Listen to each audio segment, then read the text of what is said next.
So, good morning! Here I am again. Ayan, punta tayo ng Sapil Park. So, happy Eid Mubarak! Ano na nila ngayon? Eid. 3 days Eid nila ngayon. So, ayan, naririnig nyo yung malapit ako sa mosque nila. Ayan yung kanilang dasal. So, hindi naman natin maintindihan kasi Arabic. So, yun. Maglalakad ako ng about 15 to 20 minutes sa punta ng Sapil Park. See you guys there! Ayan. We're almost there in Sapil.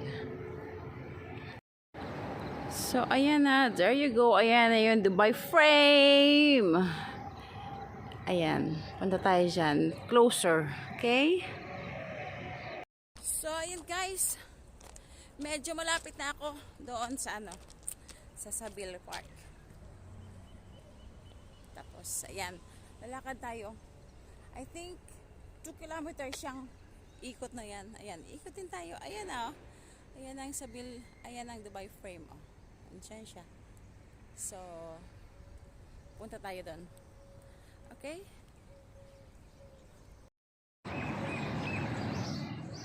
So ayan, tayo. Exercise muna tayo.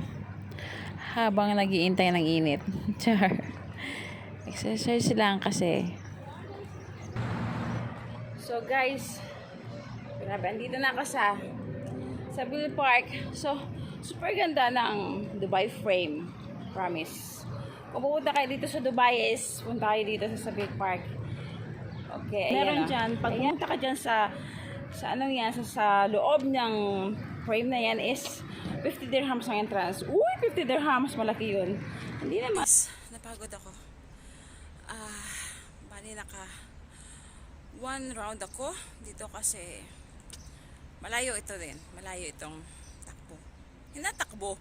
Naglakad lang ako tapos nag-jog. Not a sprint. Sprint. Uy, English yun. So, ayan. Walking lang ako. Tsaka jogging. So, rest muna. Nauhaw na ako. Kaya lang, hindi ko alam kung saan ako bibili ng water. So, now I'm here in 2,000 meters. So, it means naka 2 kilometers na ako. So, yun. Nakikita ko ng swing. Kaya, nag-swing muna ako dyan. Habang nag-rest ng konti again. Mga ka-everything, I'm going home now. So, guys, don't forget to subscribe my channel about everything. Okay?